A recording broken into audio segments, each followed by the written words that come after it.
Faja'alnahum ghusya'an fabu'dan liqaumid dzalim. Maka mereka dijadikan sampah banjir dan binasalah orang-orang yang zalim. Lihat kalau misalnya ada banjir, itu di sungai-sungai itu kan banyak sampah yang berserakan. Itulah gambarannya. Sebagaimana kaum Nabi Nuh yang ditenggelamkan, mati bergelimpangan di atas banjir yang besar itu. Ini mungkin azabnya tidak sebesar kaum Nabi Nuh dengan suara yang besar, dengan opini misalnya, dengan apalah. Yang penting kemudian mereka seperti sampah banjir. Kalau manusia mungkin ada, tapi tidak bermanfaat, tidak berguna. Udah tidak ada mendengar suaranya, tidak bermanfaat aja. Seperti sampah. Tidak ada orang yang melirik lagi. Dia yang sebelumnya begitu terkenal, begitu berkuasa, akhirnya dia tidak menjadi apa-apa. Sebagaimana Abu Lahab sebelum matinya, sebagaimana Abu Jahal sebelum matinya, sebagaimana Abdullah bin Ubay sebelum matinya. Mereka menjadi orang-orang yang tidak dilirik oleh orang, tidak berguna, tidak bermanfaat. Seperti sampah banjir. Itu salah satu.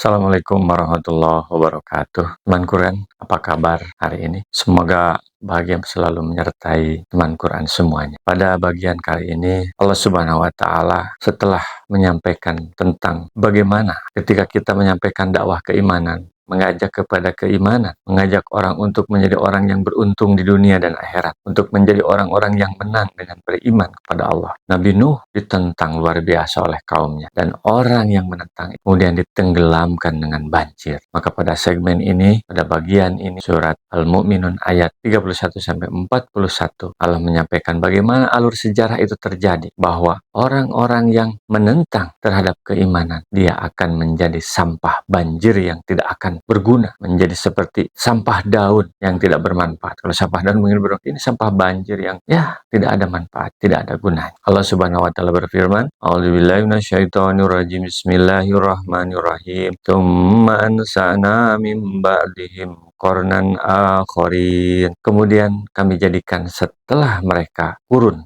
umat yang lain. Jadi setelah Nabi Nuh muncul lagi generasi yang lain. Kurun itu biasanya suka disebut sebagai abad. Jadi satu abad, satu kurun, atau sekitar 100 tahun. Para ulama ada yang menyebutkan konteks ayat ini berhubungan dengan kaum Ad. Itu kaum yang diutus kepadanya adalah Nabi Hud alaihi salam. Jadi itu urutan sejarah para nabi. Jadi setelah Nabi Nuh, kaum Nabi Nuh itu ditenggelamkan semua, gak ada orang-orang yang kafir, tinggal tersisa orang-orang yang beriman.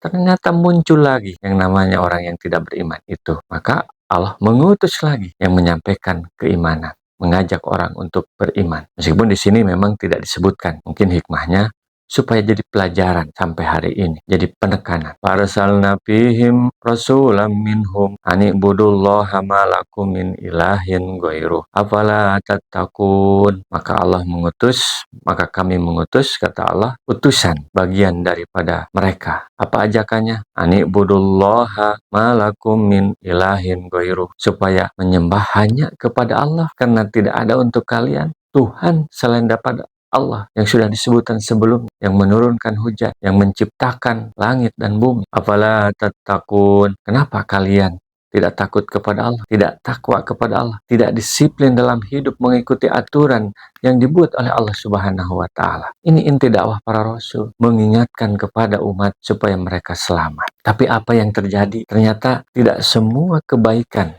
tidak semua dakwah itu kemudian disambut dengan gegap gempita. Justru sebaliknya, penolakan. Sehingga kita ketika punya niat baik, punya ingin mengajak kepada orang lain kepada kebaikan, jangan terlalu berharap banyak. Karena sejarahnya memang sebegitu. Kadang-kadang kebenaran itu, perubahan itu, inovasi itu yang dilakukan awalnya adalah terjadinya yang namanya penolakan. Maka jangan menyerah ketika berjuang. Wa qalal mala'u min qaumihil ladina kafaru wa kadzabu biliqa'il akhirah. Maka berkatalah tokoh-tokoh dari kaumnya, orang-orang yang kufur, yang tidak beriman, dan mendustakan terhadap pertemuan di hari akhirat. Jadi sifat mereka itu tidak percaya kepada akhirat. Mereka menolak, mereka berkata, وَأَتْرَفْنَاهُمْ fil hayati dunya, dan kami mewahkan dalam kehidupan dunia ini. Jadi mereka hidup udah bahagia, kaya raya, terkenal, berkuasa. Jadi mereka udah merasa ini kehidupan yang ideal, ini surga dunia, kemewahannya udah diberikan oleh Allah Subhanahu wa Ta'ala, sehingga mereka menolak terhadap dakwah para petugas Allah itu. Kenapa? Mereka sombong. Mereka berkata, "Mahada ila basyarum mislukum." Tidak ada, ini hanya manusia biasa seperti kalian. Iya, kulu mimma ta'kuluna minhu wa yasrabu mimma tasrabun. Mereka makan seperti apa yang kalian makan, dan mereka minum seperti apa yang kalian minum. Artinya mereka, karena mereka mungkin makannya berbeda ya, mereka rumahnya juga berbeda, kehidupan juga berbeda. Sementara petugas ini, sebagaimana Nabi Nuh sebelum disampaikan, ini setipe, mereka merendahkan para petugas Allah itu karena menganggap orang rendahan, orang biasa menurut mereka, bukan orang yang mewah seperti mereka. Sehingga mereka menolak terhadap ajakan Rasul itu. Padahal yang diajaknya adalah kebaikan. Ini adalah sunnatullah. Sehingga tadi, kalau ingin melakukan perubahan, jangan terlalu berharap banyak. Langsung mereka berbondong-bondong menerima terhadap ide kita, terhadap usulan kita. Justru sebaliknya, awalnya adalah penolakan. Maka jangan menyerah. Alasan mereka dirinci tuh. Walain atotum basaram mislakum. Kalau kalian taat, katanya, kepada manusia yang biasa saja seperti kalian, innakum idallah khosirun. Sesungguhnya kalian ketika seperti itu akan merugi. Jadi kalau ikut sama orang ini, merugi kalian, katanya. Justru ikut sama saya, akan untung kalian. Itu adalah alasan para tokoh-tokoh mereka yang menolak iman itu. Dan mereka juga menolak apa yang disampaikan oleh para petugas Allah itu dengan alasan, ayyaidukum annakum idza mitum wa kuntum turaba wa idoma. Apakah mereka menjanjikan, para rasul itu menjanjikan bahwa ketika kalian sudah mati, menjadi hancur, menjadi tulang belulang, sisa tulang belulang, dan menjadi daging yang terpisah-pisah, kemudian kalian akan dihidupkan kembali. Annakum mukhrajun, sesungguhnya kalian akan dikeluarkan dari dalam kubur itu, akan dibangkitkan dari alam kubur. Hayhata limatu adun. Kata mereka, jauh sekali apa yang mereka janjikan itu. Karena tadi intinya mereka tidak percaya terhadap hari kebangkitan. In hiya illa hayatuna dunya namutu wa nahya. Ini hanya kehidupan di dunia saja. Kita mati dan kita hidup. Kata mereka, hidup ini cuma sekali di dunia ini. Gak ada kehidupan lagi. Itu yang menjadi alasan mereka menolak. Ya mungkin karena mereka sudah hidup nikmat ya. Sudah mewah tadi, sudah merasa tidak ada lagi kekurangan, tidak ada yang mereka harapkan, sudah cukup kehidupannya, hingga tidak ada keimanan dalam jiwa mereka. Naudzubillah min dzalik. Itu salah satu bentuk kesombongan. Kenapa orang menolak beriman?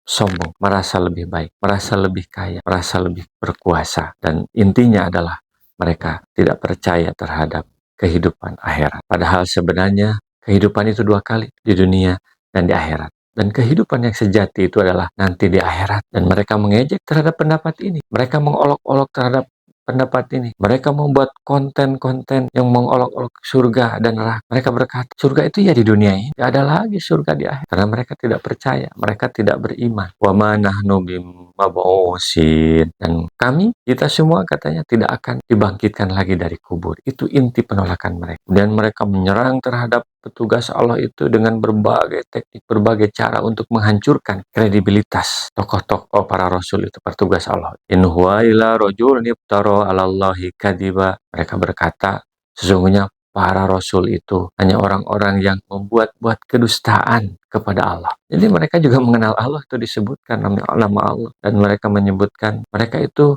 berdusta atas nama Allah, katanya. Para rasul itu menjual agama, kata. Para rasul itu berbohong terhadap apa yang mereka sampaikan tentang kehidupan setelah kematian itu. Wa ma nahnu lahu bimu. Dan tidak kami sekalian terhadap para rasul itu orang-orang yang beriman. Intinya itu. Intinya adalah dengan berbagai alasan yang disampaikan sebelumnya, sebenarnya inti utamanya mereka tidak percaya saja, tidak beriman saja. Ini sebenarnya inti keberhasilan hidup adalah keimanan pada utusan Allah, sehingga terbentuk sebuah jamaah yang kokoh, sebuah umat yang bersatu dalam satu kapal seperti kapal Nabi Nuh alaihissalam. Nah, dengan penolakan yang keras ini, para rasul itu tentu mereka mengalami kesulitan yang sangat luar biasa. Dan di saat kesulitan yang hampir putus asa, hampir menyerah, maka tidak ada pilihan lain ketika kita menghadapi kesulitan kecuali memohon kepada Allah Subhanahu wa Ta'ala. Seperti apa yang dilakukan oleh para rasul ini. Qala Rabbin surni bima kadzabun. Mereka berdoa kepada Allah, tolonglah aku terhadap apa yang mereka dustakan. Tolonglah aku ya Allah, karena mereka tidak percaya terhadap usulan saya. Tolonglah aku ya Allah, karena mereka tidak percaya terhadap berita akhirat yang disampaikan, yang berasal dari Engkau, terhadap aturan syariat-syariat yang berasal dari Engkau. Maka Allah langsung menjawab terhadap doa Rasul tersebut. Qala amma qalilin la yusbihunna nadi. Allah berfirman, menjawab, mengkabulkan doanya. Tunggu sebentar, mereka akan dijadikan orang-orang yang bersedih, mereka yang sombong itu. Wahadathum syaihatu bil haq, maka mereka disiksa, dibinasakan dengan suara yang mengguntur dengan benar. Karena mereka berhak terhadap siksa itu. Kenapa? Ya menolak terhadap keimanan. Mereka tidak percaya kepada para petugas Allah itu. Jadi azab ini, siksa ini udah tepat. Karena mereka udah menolak, bahkan mengancam terhadap Allah, mengancam terhadap para petugas Allah. Mereka tidak takut kepada Allah, tidak percaya kepada hari akhirat, tidak percaya terhadap kebangkitan setelah kematian. Sehingga hidupnya sewenang-wenang, bermewah-mewah, tidak peduli terhadap orang-orang miskin, tidak peduli terhadap orang-orang yang sengsara, yang susah. Meskipun mereka peduli, itu hanya untuk konten, itu hanya untuk kepentingan dirinya sendiri, bukan karena Allah Subhanahu wa Ta'ala. Karena mereka tidak percaya kepada Allah, maka mereka disiksa oleh Allah Subhanahu wa Ta'ala pada waktunya, dan dengan suara yang mengguntur, angin kencang, gempa dan lain sebagainya. Allah sangat mudah untuk mensisa, mengazab mereka. Fajalnahum gusya'an fabu'dal liqaumid dzalim, maka mereka dijadikan sampah banjir dan binasalah orang-orang yang zalim. Lihat, kalau misalnya ada banjir itu di sungai-sungai, itu kan banyak sampah yang berserakan. Itulah gambarannya. Sebagaimana kaum Nabi Nuh yang ditenggelamkan, mati bergelimpangan di atas banjir yang besar itu. Ini mungkin azabnya tidak sebesar kaum Nabi Nuh dengan suara yang besar, dengan opini misalnya, dengan apalah. Yang penting kemudian mereka seperti sampah banjir. Kalau manusia mungkin ada, tapi tidak bermanfaat, tidak berguna. Udah tidak ada mendengar suaranya, tidak bermanfaat aja. Seperti sampah. Tidak ada orang yang melirik lagi. Dia yang sebelumnya begitu terkenal, begitu berkuasa, akhirnya dia tidak menjadi apa-apa. Sebagaimana Abu Lahab sebelum matinya, sebagaimana Abu Jahal sebelum matinya, sebagaimana Abdullah bin Ubay sebelum matinya. Mereka menjadi orang-orang yang tidak dilirik oleh orang, tidak berguna, tidak bermanfaat. Seperti sampah banjir. Itu salah satu bentuk ancaman, jawaban dari Allah. Dan terbukti, generasi setelah Nabi Nuh itu kemudian Allah siksa juga, karena mereka tidak beriman kepada Allah. Apa pelajaran diantaranya daripada bagian ini? Yang pertama, jangan berhenti berdakwah, menyampaikan kebenaran. Ketika ada penolakan, itu adalah konsekuensi. Dan penolakan itu tidak berarti itu adalah salah, kesalahan. Karena ternyata kebenaran yang dibawa oleh para rasul setelah Nabi Nuh juga ditolak dakwahnya. Yang kedua, ketika ada masalah, ketika ada kesulitan, jangan putus asa, mintalah kepada Allah. Dan Allah pasti mengabulkan dengan caranya sendiri.